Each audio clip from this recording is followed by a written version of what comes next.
Bienvenue à La Barre-Haute, le podcast où on explore les récits inspirants, les stratégies de performance et les conseils pratiques pour atteindre nos objectifs dans divers domaines de la vie. Je suis Michael Cyr, kinésiologue, et c'est avec plaisir que je vous partage l'épisode d'aujourd'hui. J'ai rencontré Robin Môme, enseignant en activité physique adaptée, qui est l'équivalent entre autres du kinésiologue au Québec, ainsi que Daniel Mercier, qui est préparateur physique, conférencier et cofondateur avec Robin de CardioTest, la prochaine plateforme numérique d'évaluation de la capacité cardiovasculaire à l'effort. Ensemble, ils ont expliqué la raison de la création du projet et l'objectif qu'ils se sont fixés en l'implantant. Merci à eux de leur temps et à vous d'avoir pris le temps d'écouter l'épisode. Bon podcast!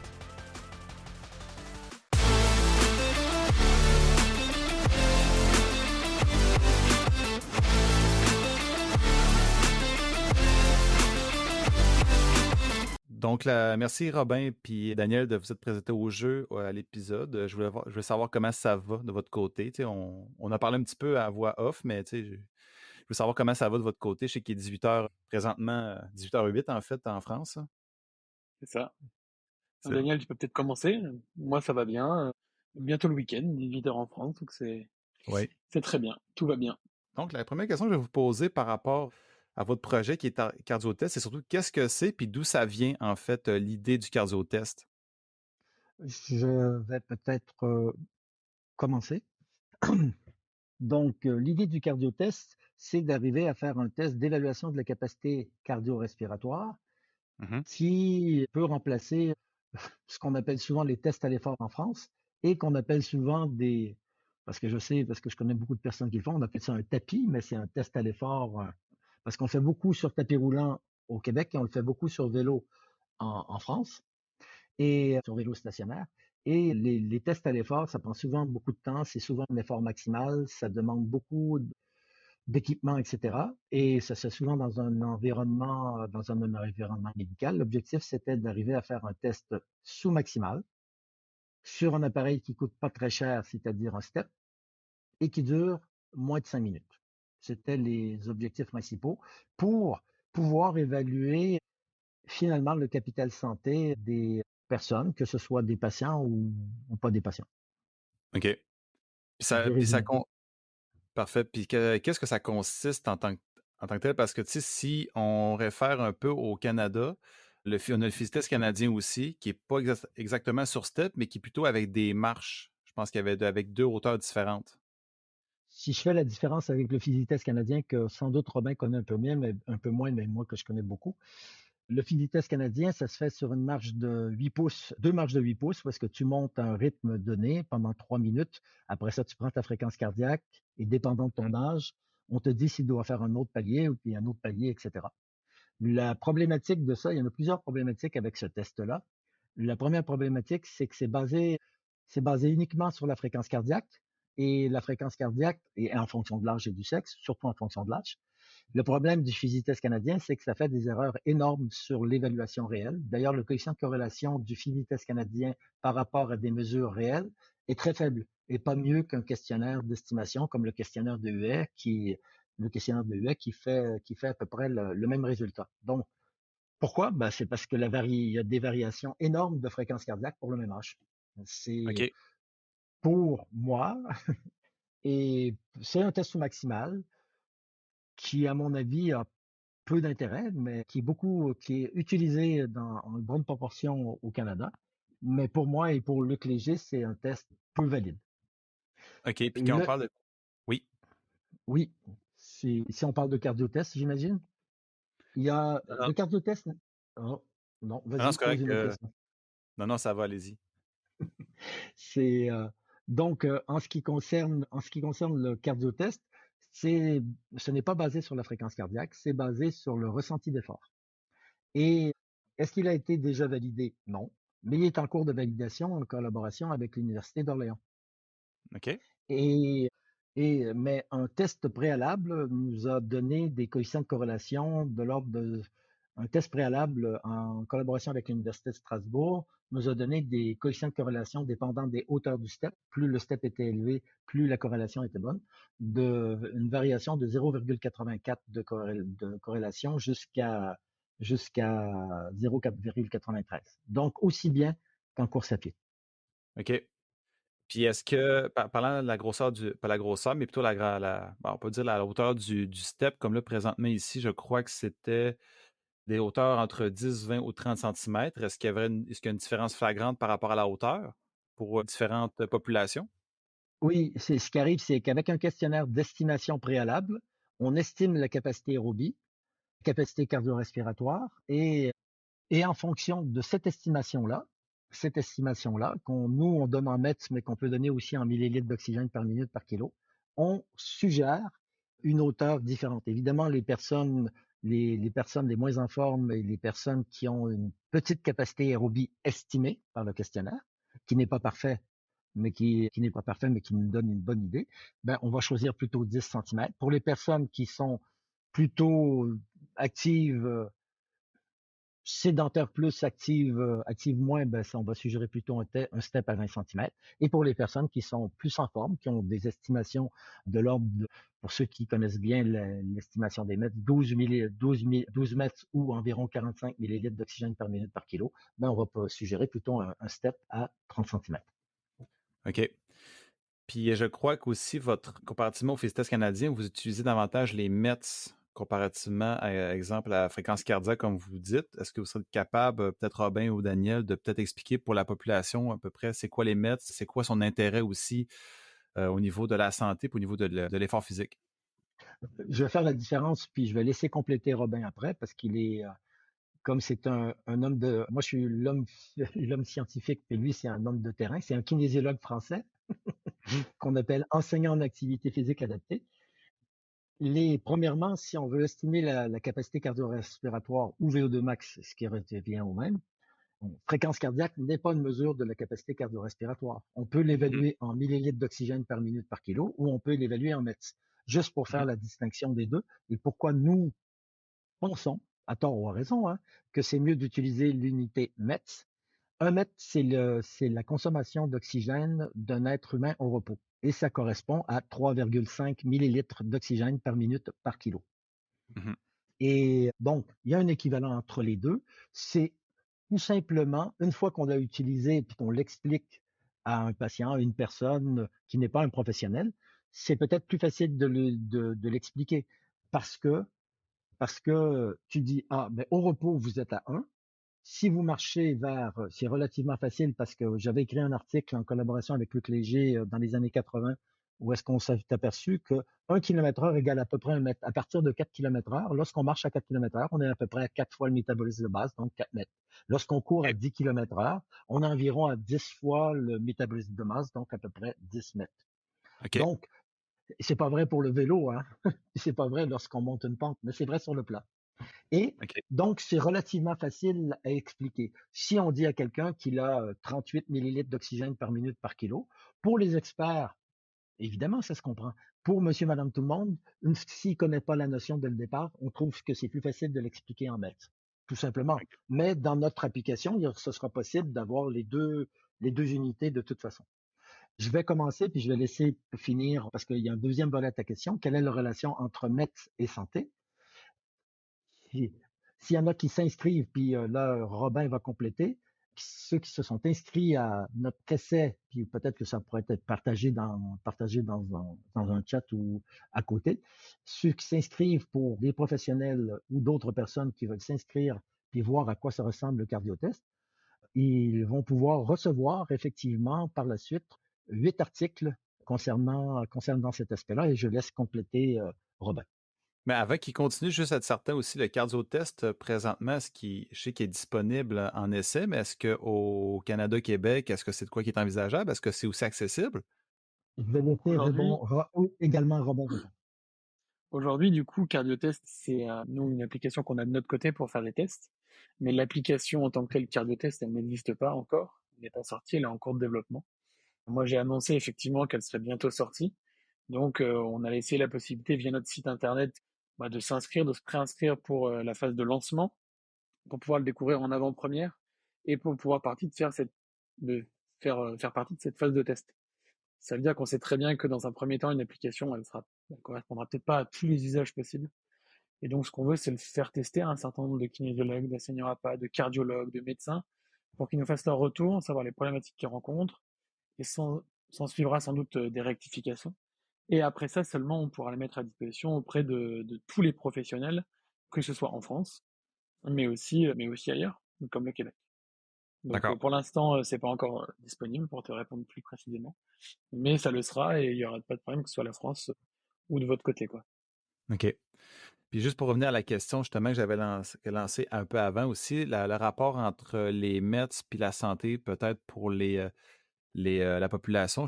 Moi, ce que je comprends, c'est que déjà en partant, c'est que si tu pas différencies, mais que tu utilises davantage les Mets pour expliquer un petit peu l'effort d'une personne, ben, c'est plus facile pour dire à la personne, ben, présentement, comme on est en ce moment en train de discuter, on serait à 1 mètre, mais si tu commences à marcher à 4 km/h, ben là, tu te rendras à 4 mètres. Donc, déjà, tu vois, ton effort est rendu à 4 mètres.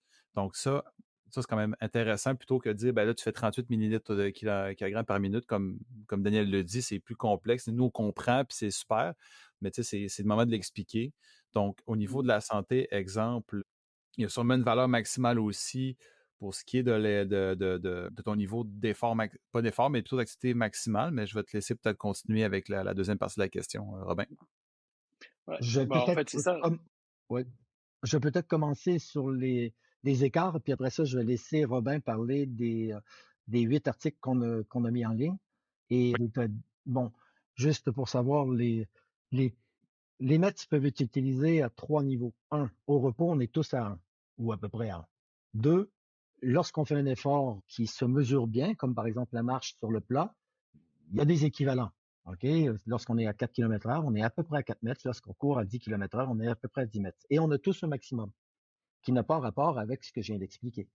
Et le maximum varie de 2 à 3 pour les personnes qui sont vraiment pas en forme, comme les insuffisants rénaux dialysés, jusqu'à 4 ou 5 pour des malades cardiaques, 4 à 7, 6, 7 pour des diabétiques de type 2 en général, même s'il y a des variations, 6, 7, 8 pour des sédentaires, et 9, 10, 11, 12 pour des personnes actives, 13, 14, 15, 16, 17 pour des personnes sportives.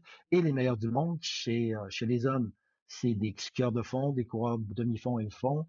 Ils ont jusqu'à 25 à 27 mètres. C'est chez les femmes de 22 à 24 mètres. Ça donne une idée OK. du range qu'il y a. OK. Et je vais Donc, c'est laisser, précis. Oui. oui, je vais laisser Robin répondre. Ah, vas-y si tu avais quelque chose à compléter. Non, non, je posais juste la question. Donc, si je comprends, c'est surtout des exercices qui sont à caractère cardiovasculaire davantage que musculaire. Ah, de toute façon, le cardiotest évalue la capacité cardio-respiratoire. Il n'évalue pas la force maximale ou des choses comme ça. L'objectif, du cardiotest, c'est d'évaluer la capacité cardio-respiratoire. Parfait. Ça. Bon, pour compléter plus sur le terrain, moi, ce que je trouve qui est pratique avec ça, et c'est pour ça que je travaille avec Daniel là-dessus, c'est que on a vraiment une possibilité avec les Mets d'expliquer facilement. On l'a dit avec une possibilité, comme on l'a dit, de savoir combien on a de mètres sur repos. Donc, combien de mètres on a à l'exercice. Par exemple, 4 mètres, c'est quand on marche à 4 km/h. Et ce qui est intéressant de dire, on parlait de relation à la santé, à la qualité de vie, c'est que plus je vais avoir un maximal qui est élevé, plus je vais avoir la capacité de faire des efforts qui vont être élevés et de pouvoir les soutenir longtemps. Et je pense que c'est vraiment le but qu'on a en activité physique adaptée et pour les kinésiologues aussi. C'est pas forcément la performance pour une activité sportive, mais c'est aussi de pouvoir améliorer sa santé. Et pour nous, la santé, ça passe par la possibilité de faire des activités qui nous plaisent, quotidiennes, etc., de manière Mhm. plus intense, plus longtemps. Donc si je sais que pour monter en haut d'une montagne qui me plaît, il me faut 8, 9, 10, 11, 12 mètres et que j'en ai que 8 pour l'instant, bah, je ne vais pas pouvoir monter, alors que si j'augmente ma capacité maximale, et ben dans quelques temps, je pourrais la monter. Et je OK. pense que pour ça, les mètres, c'est vraiment largement au-dessus. Et je sais qu'il y a beaucoup de scientifiques avec qui on échange qui comprennent pas trop parce qu'ils aiment les millilitres d'oxygène par minute par kilo. Nous aussi, on les aime et on vient tous les deux de l'athlétisme avec Daniel et on les aime. Mais les mètres, clairement, pour notre mission de rendre l'activité physique compréhensible et claire, clairement, les mètres, il y a pour moi rien de mieux pour expliquer en tout cas la partie cardio-respiratoire. OK. C'est Donc, ça. ben, en fond, c'est Peut-être plus. pour compléter, Non, allez-y, excusez. Le décalage, hein, des fois, ça. je pense qu'il y a un petit décalage, c'est pour ça. C'est pas grave. Oui. Donc, pour compléter sur la santé, parce que il y a beaucoup d'études qui ont été faites entre la capacité aérobie, parfois qui est exprimée en mètres, parfois qui est exprimée en millilitres d'oxygène par minute par kilo. Dans les articles, on utilise les deux. Chez les cardiologues, par exemple, ils utilisent plutôt les METs. Bon, par exemple, puis après ça, j'aimerais que Robin complète aussi avec les 8 articles résumés que nous avons faits et que nous avons mis en ligne. Les, par exemple, il y a eu une étude qui est sortie début 2021 qui a demandé, ça se faisait à la clinique Mayo aux États-Unis, qui est très connue. Ils avaient déjà des patients qui avaient déjà fait l'évaluation de leur capacité cardio-respiratoire. Eux, ils l'expriment en METS. Donc, nous, on n'invente rien, hein. Et, et ils avaient 1200 patients qui ont accepté de participer à l'étude. Ils leur ont demandé, est-ce que vous avez attrapé la COVID? À ce moment-là, parce que c'était au début de la COVID, il y en avait 250, 260 à peu près. Puis ils ont demandé, bon, puis est-ce que vous avez été hospitalisé? Ils considéraient, je pense à raison, que ceux qui étaient hospitalisés suite au fait qu'ils ont attrapé la COVID faisaient une forme grave. OK? Tandis que ceux qui n'étaient pas hospitalisés faisaient peut-être une forme asymptomatique ou symptomatique peu grave. Donc, OK. ils se sont aperçus et que la moyenne de ceux qui étaient hospitalisés était à 6,7 METs, c'est-à-dire une population plutôt sédentaire moins, et ceux qui étaient en moyenne non hospitalisés avaient 8,0 METs, qui semble être le minimum pour ne pas avoir trop de problèmes. Attention, il y avait OK. des gens à 8 METs qui étaient hospitalisés. Il y avait des gens OK. à 8 mètres qui étaient hospitalisés. Ce qui est intéressant, c'est qu'on voyait très bien que ceux qui avaient 2 à 3 mètres, c'est-à-dire par exemple les insuffisants rénaux dialysés, avaient 95% de risque d'être hospitalisés. Puis par exemple, ceux qui avaient 12, 13, 14 mètres, les gens plutôt sportifs, bah, le risque d'hospitalisation était pour ainsi dire nul. Parce que dans les OK. faits, il y a des études qui démontrent que lorsqu'on a une bonne capacité cardio-respiratoire, c'est notre ensemble du système, c'est pas seulement notre cœur qui fonctionne bien, c'est notre système respiratoire, pulmonaire, cardiaque, vasculaire et musculaire qui fonctionne bien. Et lorsque tout l'ensemble du système fonctionne bien, et puis puis ma maman a dit aussi, ben ça veut dire aussi que c'est ce que ma mère dit. Elle dit que c'est bon parce que grouille, sinon tu rouilles. Mais dans les faits, d'un point de vue physiologique, c'est un petit peu vrai. Si tu grouilles pas beaucoup, si tu ne bouges pas beaucoup, bah souvent tu ressembles plus à un étang qu'à une rivière et il y a beaucoup plus d'accumulation de déchets qui se font et il y a beaucoup plus de problèmes de santé qui arrivent. Ah, Donc, j'adore. J'adore. donc, moi aussi j'adore ma maman. Donc, Donc, donc avoir une bonne capacité cardio-respiratoire, avoir des METs plus élevés, ben, c'est un bon système immunitaire et je pourrais donner d'autres exemples un peu plus tard, mais là, j'ai donné l'exemple de la COVID, mais c'est la même chose dans Oui. toutes les maladies. Puis tout à l'heure, si c'est possible, ben, je donnerai un exemple d'une étude qui a été faite au Canada, où est-ce qu'ils ont utilisé le test canadien, qui, à mon avis, n'est pas un excellent test, mais malgré tout, ils ont fait des choses très intéressantes dont je parlerai tout à l'heure. Je laisse Robin compléter sur les articles peut-être. Ouais, les articles, effectivement, j'ai parlé du site internet tout à l'heure de Cardiotest. On peut s'inscrire, du coup, en attendant, pour faire patienter les personnes qui ont envie de tester Cardiotest. J'ai demandé à Daniel de prendre les 8 articles les plus intéressants, qui me semblaient le plus intéressants, et de les résumer, de les faire en français, du coup, parce qu'on sait que des fois en anglais, ça peut être un petit peu une barrière de lire des articles complets. Et donc, Daniel a traduit et résumé 8 articles, 4 sur les coûts liés à sur les METS, les coûts de santé, et 4 sur vraiment la santé. Donc c'est assez OK. intéressant et ça permet d'avoir une des plus gros articles qui existent aujourd'hui qui sont publiés sur la capacité cardio-respiratoire et qui sont vraiment bluffants à chaque fois. Je les relis, je suis toujours aussi impressionné de voir ce qui a pu être fait sur le sujet, quoi. OK. Juste Puis, pour en donner, oui, non, allez-y, allez-y. D'accord, le décalage. il y a toujours le petit décalage. Juste pour en résumer deux ou trois. Par exemple, il y a l'article, moi je considère qui est de base, c'est sur une méta-analyse, c'est-à-dire plusieurs analyses qui ont été mises ensemble. C'est Codema, sur des études américaines, européennes, etc., et même asiatiques. Et ils ont, je sais plus, c'était plus de 100 000 sujets au total. Et ils ont regardé quel est l'effet quel est le meilleur marqueur des maladies ou de la non-maladie. Et ils ont examiné la pression artérielle, ils ont examiné le taux de cholestérol, ils ont examiné le taux de triglycérides, le tour de taille, etc., etc., etc., les trucs classiques qu'on utilise. Je pense aussi la glycémie au repos, qui est un indicateur du diabète de type 2. Et ils ont examiné également, dans chacune des études, ils avaient examiné la capacité cardio-respiratoire en METS. Ils utilisent toujours le terme METS dans cet article-là.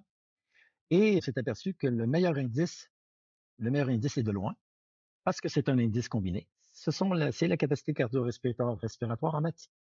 Ou en millilitres, ce sera la même chose, hein, parce que c'est juste un équivalent. Et de Ouais, très loin. c'est juste une C'est juste un- transition, pas une transition, mais voyons, une reformulation, disons. Là. Plutôt, c'est le même principe au final. c'est deux unités de mesure, mais où est-ce que c'est 3,5 millilitres d'oxygène par minute par kilo égale à 1 mètre. C'est tout. Mhm, Mais mhm. c'est la même chose, hein. Et dans cette étude-là, entre autres, on déterminait que dans cette méta-analyse très importante, c'est que 1 mètre de plus, ben, c'était de mémoire 13% de moins de mortalité, c'est énorme, et Oui. 15% de moins de maladies cardiovasculaires et coronariennes. OK. C'est 1 mètre. OK. Et Donc, un mètre, c'est 15 énorme. de moins de comorbidité, disons, cardio-respiratoire, mais est-ce que c'est le même est-ce que le pourcentage est équivalent, mettons, pour les maladies métaboliques ou c'est simplement Tu parles de cardio-respiratoire? Non, non, non, non, mais là, parlais de. Ça dépend qu'est-ce que tu entends dans métabolique. Dans le métabolique, souvent, on met tout ce qui est AVC, on met aussi maladie cardiaque puis diabète de type 2. OK. C'est aussi les maladies cardio-respiratoires et coronariennes, dans ce cas-ci. Mais il y a une autre étude, je vais parler de l'étude canadienne, Oui. l'étude qui est sortie en 2023, dont le premier principal auteur, je ne suis pas sûr qu'il est au Québec, mais c'est Chaput. Et eux, ils ont examiné de mémoire, mais 9000 Canadiens en faisant faire le physi-test canadien. OK? Et c'est un des articles qui est résumé, et ils ont séparé la population en trois, les, les en forme, plus haut, les moins en forme et ceux qui sont dans le milieu. OK? Puis ils ont regardé quelle était l'incidence. Le premier truc, c'était quelle était l'incidence de la maladie pour différentes maladies chez les. Puis là, c'est seulement le tiers, c'est pas le premier pourcent versus le dernier pourcent, hein, c'est tiers, tiers, tiers à peu près là. Et dans tous les cas, il y avait beaucoup plus d'incidence de maladies pour toutes les maladies que je définirais tout à l'heure, pour toutes les maladies, pour les gens qui ont moins de mètres, parce qu'ils sont encore déterminés sans mètres, et versus ceux qui ont le plus de mètres. Et seulement séparés en trois là. Et c'était toujours 1,5, 1,7 fois plus de maladies pour la population la moins en forme. Et il y avait le diabète de type 2, les maladies cardiaques, les cancers, etc. Et où est-ce qu'il y avait le plus de différence entre les deux? C'était un facteur de 3, c'était Alzheimer. OK. Donc, dans OK. tous les cas, ceux qui sont dans le tiers le moins en forme, qui ont le moins de mètres, ont toujours plus de maladies que le tiers le plus en forme. Puis si on avait comparé les premiers 10% aux derniers 10%, ça aurait été beaucoup plus que ça. Et moi, j'ai été OK. étonné que c'était Alzheimer où est-ce qu'on voyait le plus de différence. Très OK, étonné. quand même. Oui, quand même. Mais, mais il y a des études, une étude québécoise qui était faite, canadienne, qui était faite en collaboration avec l'Institut de cardiologie, qui démontre qu'effectivement, une des choses qui a le plus d'effet pour la maladie d'Alzheimer, c'est un entraînement combiné cognitif et physique. D'accord. Puis quand on parle d'entraînement cognitif, c'est principalement au niveau des réflexes, au niveau d'autres. Plus cognitif, mémoire, puis tout ce Je qui, connais ce qui pas englobe ça. Oui, je pense que c'est relié à ça, mais moi, je n'avais pas vu le protocole exact en ce qui concerne OK. l'aspect cognitif. Mais en ce qui OK. concerne l'aspect physique, et ça a été fait en collaboration avec l'Institut de cardiologie de Montréal, et le chercheur, c'est Louis Bérère, qui est un Français, je pense, qui est établi au Québec. Il y en a qui c'est le contraire. Et puis l'entraînement, c'était pas juste faire de l'activité physique. Il insistait sur le fait que c'était de l'entraînement fractionné, intense, relié à la capacité de chacun des sujets. OK. Puis on va revenir sur le cardio-test, justement. Donc, l'idée avec toutes ces informations-là, c'est surtout de créer un outil permettant, en fait, d'évaluer les MES puis les capacités cardio-respiratoires pour les personnes, quand même pour un grand nombre de personnes. En fait, qu'est-ce que ça comporte comme outil, mis à part le step pour ce qui est de l'équipement. Donc là, je sais qu'il y a un questionnaire pré-test qui est prévu. Il y a un équipement aussi en fonction du test. Donc là, je sais que présentement, votre test est surtout fait sur tablette ou sur appareil mobile. Comment fonctionne cet équipement-là c'est pour vraiment évaluer la personne? Est-ce que. Je vais le dire concrètement comment ça se passe et puis Daniel il complétera si tu as besoin de plus de précision sur comment ça se passe. Du coup, les étapes, tu les as bien dites. Ce dont on a besoin, c'est de savoir où est-ce qu'elle en est la personne avant de commencer le test. Parce que si on prend les extrêmes, c'est que si on fait faire un test, je sais pas, un test navette, si une personne elle est vraiment très déconditionnée, le premier palier, elle pourra même pas le faire. Donc ce qu'il faut savoir, c'est de savoir déjà où est-ce qu'elle en est, et on le fait avec un questionnaire. Ce questionnaire, il comporte à peu près 8 questions, et il s'appuie sur le questionnaire de Huet, dont Daniel a parlé tout à l'heure, et il permet d'estimer une première fois au niveau de capacité cardio-respiratoire. Et par rapport à ça, du coup, on va pouvoir, à la suite de ce questionnaire, recommander la hauteur idéale du step pour s'évaluer. C'est un Mhm. petit peu comme on pourrait recommander le palier idéal pour démarrer le test navette. Si tu es très en forme, tu peux commencer plus tard. Et si tu n'es pas en forme, il faut que tu commences bien avant, peut-être en marchant. C'est ça, en fait, la hauteur du step. C'est vrai que c'est comme un palier qu'on démarrait plus tôt ou plus tard. Donc, on OK. règle la hauteur du step. Et en fonction de la première estimation qui est faite avec le questionnaire, on va donner un premier palier avec une cadence à respecter, avec un métronome. Il va falloir monter et descendre du step. Classiquement, hein, on monte un pied, on monte l'autre, puis on descend, etc. Comme une marche d'escalier, mais on monte, on descend pendant 45 secondes. Et à la fin de ce premier palier, on va poser la question du ressenti d'effort à la personne qui effectue le test. Et en fonction de sa réponse au questionnaire, on va réadapter l'intensité du palier suivant. Et il va être de plus en plus difficile. Et en fonction du ressenti, comment ça évolue. En général, au bout de 4 à 5 paliers, le test se termine. Et en fonction du coup de la hauteur et la cadence à laquelle la personne est allée au dernier palier, plus le temps qu'elle a complété dans le dernier palier, plus son ressenti au dernier palier, et bien, du coup, on peut calculer, on peut estimer, en tout cas, assez précisément, assez exact, la VO2 max de la personne, donc la capacité cardio-respiratoire. Voilà comment ça OK. se passe concrètement pour l'utilisateur. Après, je OK. sais pas si tu as d'autres questions sur, voilà, plus précises, mais Ben, j'en aurais 2 en fait. C'est au niveau du métronome, ça, je pense que ça n'avait pas été mentionné aussi dans les étapes du cardio-test. Fait que la question étant, c'est quoi la vitesse du métronome et est-ce que la vitesse augmente à chaque palier ouais. ou c'est la même? En fait, le protocole, il est personne dépendant. En fait, il va dépendre vraiment de la personne et du questionnaire auquel elle a répondu. Donc, si toi, tu as une estimation, je sais pas, à 18 mètres, tu vas commencer peut-être avec un step à 35 centimètres de hauteur. Moi, si je suis évalué à 6 mètres, je vais commencer à 15 centimètres de hauteur. Mais en plus de Mhm. ça, on va aussi faire varier la cadence pour que ça corresponde parfaitement à 50%, à ton effort qui représente 50%, à peu près un échauffement, pour que ça corresponde parfaitement à 50% de ta capacité cardio-respiratoire estimée.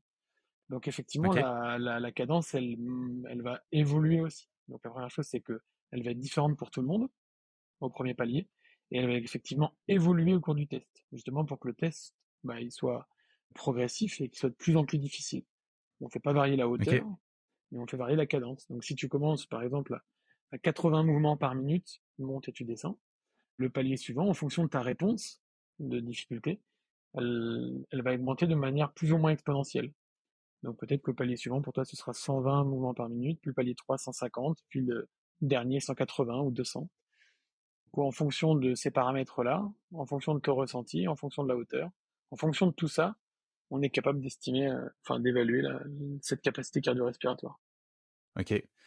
Puis l'autre question étant, au niveau de l'arrêt du test, comme présentement, c'est surtout relié à l'effort qui devient beaucoup trop difficile pour la personne, puis elle peut s'arrêter à tout moment. Mais est-ce qu'en tant qu'évaluateur, les critères d'arrêt sont équivalents à peu près à ce qu'on fait au Québec? Je ne sais pas si Daniel ou Guy Robin, vous pouvez répondre. Quand je parle des arrêts du test, si la personne ressent, mettons, un resserrement à la poitrine, on constate qu'il y a un risque pour sa santé, est-ce que c'est équivalent? Est-ce qu'il y a d'autres critères aussi qui sont en ligne de compte?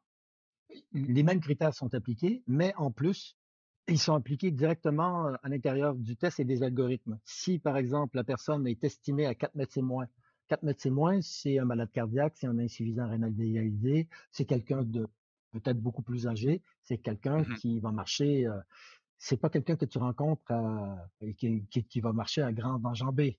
Tu imagines 4 mètres, ça c'est le maximum. Donc, et la capacité maximale, on est capable de la tenir 3, 4, 5, 6 minutes maximum. Donc, c'est quelqu'un Mmh. qui, lorsque tu le vois marcher dans la rue, marchera au maximum à 2 km heure. Donc, ce type de OK. personne-là, qui est estimé à 4 mètres, c'est moins. Dès que la personne, parce que les différentes réponses possibles, c'est très facile, facile, normal, difficile, très difficile. Bon, dès qu'elle répond moyen, on l'arrête. OK. Les personnes qui vont être estimées entre 4 et 10 mètres, c'est-à-dire des personnes qui sont sédentaires, pas complètement malades, mais sédentaires et actives, ben, dès qu'elles vont répondre difficile, le test va s'arrêter. OK. OK? Et les personnes qui sont estimées à 10 mètres et plus, c'est-à-dire les actifs sportifs, dès que la personne répond très difficile, le test va s'arrêter. Donc déjà, il y a un contrôle qui est là, mais évidemment, la personne elle-même peut s'arrêter et le professionnel peut décider d'arrêter une personne selon les critères habituels. OK. Quand même intéressant cette partie-là, que c'est quand même très adapté en fonction de la condition de la personne, ce qui est peut-être pas nécessairement fréquent dans la plupart des tests, surtout où ce que j'évolue, là. On s'entend. Puis au niveau des résultats, pardon, c'est des informations justement sont détaillées, critères santé, limitations aussi. Est-ce que ces informations-là, la personne, est-ce qu'elle a directement aussi, si elle s'inscrit, est-ce qu'il y a aussi un suivi qui est fait, sûrement qu'il y a un suivi qui est fait aussi. Comment fonctionne le système au niveau peut-être du dossier du client? J'aimerais, c'est plutôt Ouais. je vais laisser répondre Robin. Il y a des choses qui sont faites et qui existent, il y a des choses qui sont à venir, mais j'aimerais que Robin parle de Mm. bilan. OK, Ouais. qui parle effectivement de suivi et d'amélioration. Parce qu'on a déjà fait des systèmes, mais qui ne sont pas encore sous forme d'application, mais qui fonctionnent extrêmement bien, dont je parlerai juste après. Mais j'aimerais que Robin explique le système, parce que c'est beaucoup plus lui l'expert. Donc, si tu veux repréciser ta question, je vais la dire, tu vas me dire si je complète. Ta question, c'est de savoir comment est détaillé un peu le bilan, c'est ça? Et ensuite, savoir si une personne, un individu sans un professionnel peut accéder au test et avoir un bilan, c'est ça? Et la suite, Exact. si tu peux préciser. Exact. Comment fonctionne ou comment est créé le dossier du client au niveau de sa conception jusqu'au suivi, disons? Est-ce que c'est plus clair un petit peu pour toi? Ouais. Aujourd'hui, c'est vrai que t'as bien expliqué. C'est une application qui est pour le professionnel. Et donc, le, le dossier du patient, du client, il est créé tout simplement en renseignant son nom, son prénom, son âge, etc. Et puis derrière, une fois qu'on a complété tout le test, on va avoir une première fois un bilan qui va nous servir tout de suite en tant que professionnel pour le présenter à notre bénéficiaire, à notre usager qui est en face, que ce soit un client ou un sportif, pour lui expliquer effectivement tout ce qu'on vient de dire, hein, où est-ce qu'il se situe, où est-ce qu'il en est par rapport à son âge, à son sexe. On va mettre en tout cas pas mal de statistiques. Ça, c'est une des grandes forces de Daniel, c'est qu'il a la possibilité de transformer pas mal de choses qui sont intéressantes sur le point de vue du terrain et qui sont utiles. Donc ça, c'est la première chose. Et derrière, le professionnel, lui, va avoir un espace directement en ligne, plus sur son ordinateur, où il va pouvoir retrouver de manière assez succincte pour l'instant les résultats son- de la personne qui vient d'évaluer, pour pouvoir le réévaluer plus tard et voir s'il y a des progrès. Donc voilà comment ça se passe concrètement. Et l'idée aujourd'hui pour nous, c'est vraiment d'aller étape par étape et de pas d'aller trop vite, Ah. parce que le domaine de l'activité physique pour entreprendre, c'est pas un domaine très très simple, parce qu'il faut, et c'est tant mieux quelque part, parce qu'il faut qu'il y ait des Je ne validations sais pas si scientifiques, vous il faut avez de qu'il la y ait, difficulté, mais là, il y ait des moi, preuves je ne scientifiques. vous entends plus. Nous, on t'entend bien. Ah, OK. Moi, j'ai eu un petit problème de connexion. Pardonnez-moi. Du coup, je disais que c'est un domaine dans lequel il faut avoir des preuves scientifiques et ça prend du temps. À l'échelle d'une entreprise, on n'a pas toujours le temps de faire toutes ces étapes-là, et là, on a décidé vraiment de prendre ce temps-là. Et donc, Daniel, c'est vrai que s'occupe de toute la validation scientifique de l'outil. Donc, la première chose, c'est de faire un outil de mesure. Mais derrière, Daniel a toutes ces années d'expertise dans l'évaluation, mais aussi la prescription d'intensité d'entraînement. L'idée d'évaluer, avec Daniel, on le porte tous les deux beaucoup là-dessus, c'est que c'est bien d'évaluer et d'être exact et le plus exact avec une mesure réelle, mais en fait, finalement, ce qui est le plus important, c'est de pouvoir l'utiliser dans le terrain, le concret, de pouvoir améliorer. Évaluer pour évaluer, c'est pas forcément toujours pertinent. Ce qu'il faut, c'est de pouvoir l'améliorer. Et avec Daniel, on a vraiment tous les deux cette vision, et c'est pour ça qu'on travaille ensemble, de pouvoir améliorer. C'est de se dire, OK, moi, quand je fais de la prescription d'intensité, on va dire, à haut niveau, j'ai des tests qui me permettent de le faire, en musculation, sur le plan aérobie, des pourcentages de VMA, etc. On a des choses, mais sur des gens qui sont déconditionnés, on n'a rien. Et donc l'idée derrière, pour nous, c'est à terme de pouvoir proposer un outil aussi et des suivis pour les patients, et pouvoir leur proposer des programmes d'entraînement. Mais ça, ce sera vraiment dans un second temps, et on veut déjà bien s'assurer de la qualité de cardio-test et qu'ils répondent aux exigences de chaque professionnel sur le terrain. OK. Mais pour compléter sur le sujet, malgré tout, même si c'est pas disponible sous forme Mm. d'application à court terme, il y a eu des essais entre autres sur le STEP qui ont été faits. Il y a eu 2 autres études qui ont été réalisées. Il y a des articles scientifiques qui vont sortir en 2024. Mais entre autres, sur STEP, 150 patients. La moitié des patients avaient juste des conseils, type Kino Québec, c'est-à-dire manger, bouger correctement. Et l'autre avait un entraînement sur STEP 3 fois par semaine, suivi par un enseignant d'activité physique adaptée, 2 fois à la maison et les autres fois au téléphone. Et l'amélioration était assez grande, d'1 mètre en 3-4 semaines. On l'a fait aussi en centre de réadaptation cardiaque et les patients partent de plus bas. Donc, il y a eu une amélioration en, par rapport aux méthodes des enseignants, des kinésiologues français qu'ils avaient utilisées, 2,4 fois plus élevées. Et on l'a fait également dans un cadre scolaire avec le test navette. Et encore une fois, la même méthode d'entraînement qu'on appelle METSOP, monter les METS, ben, l'amélioration était beaucoup plus grande que de suivre un cours d'éducation physique normale. OK. C'est ça. Ces articles-là ne sont pas parus, mais vont paraître courant 2024. 3 articles scientifiques sur le sujet. OK. Puis, si on avait à conclure la discussion bien, éventuellement, la question que j'aimerais poser, là, je sais qu'il y a une validation qui est en train de se faire au niveau du congrès, pas congrès, en 2024, je crois que c'était mentionné par rapport à votre site Internet, justement. Puis quand ça va être approuvé, après ça, ça va être quoi la prochaine étape pour vous, pour le cardio-test?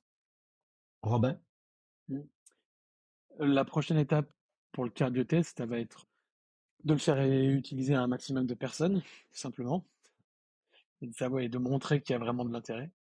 Pour moi, OK. c'est l'objectif principal qu'on a tous les deux, c'est de le rendre accessible au plus de monde possible et que ce soit utile sur le terrain. OK. Parfait, parce que pour vrai, de ce que j'entends, de ce que j'ai vu aussi, je trouve que c'est un outil qui est super, qui a l'air quand même relativement simple, qui a l'air quand même relativement efficace, puis j'espère quand même qu'il ait son succès parce que c'est le fun d'avoir des tests quand même qui sont beaucoup plus informatisés, beaucoup plus concrets. Tu sais, je donne l'exemple justement pour les forces armées canadiennes où on a un test qui est informatisé, puis que ça fait vraiment toute la différence pour les professionnels. Puis j'espère que cet outil-là, dans l'avenir, va avoir le même effet aussi pour une population beaucoup plus grandie, beaucoup plus générale aussi. Puis qu'on aille beaucoup plus loin que simplement, mettons, pas l'Amérique du Nord, mais le Canada, Québec et la France, qu'on aille beaucoup plus loin encore à ce niveau-là. Fait que ça, ce serait moi, ce que je vois comme vision, je trouverais ça intéressant pour ça. Puis avant de terminer, si vous avez de quoi à conclure ou à ajouter pour terminer ça en beauté, est-ce que je vous laisse la parole? Je pensais que Robin allait le dire, mais ce qu'il n'a pas dit, c'est que la version, si tu fais un nombre d'évaluations, on n'a pas encore décidé le nombre, mais quand le cardiotest sera prêt, il sera gratuit dans sa première utilisation. Donc, si tu fais, OK. on avait pensé, ça va peut-être changer un peu, mais si tu fais jusqu'à 3 évaluations par jour, ce sera gratuit. Par contre, OK. éventuellement, si tu veux en faire beaucoup plus que ça, si tu veux avoir des analyses précises, ou éventuellement, nous, on va avoir des versions qui vont se faire sur tapis roulant, vélo, rameur, ben, ça aussi, c'est normal. Il va y avoir du freemium. Et et nous, notre objectif, c'est d'avoir une grande base et que ce soit gratuit, puis sur cette base-là, certains, 10-20% des professionnels voudront utiliser une version qui est plus intéressante qui fait un peu plus. Mais déjà, la première version sera très intéressante à notre avis. OK, parfait. Puis, est-ce qu'il y avait d'autres façons de peut-être vous rejoindre pour toute autre question?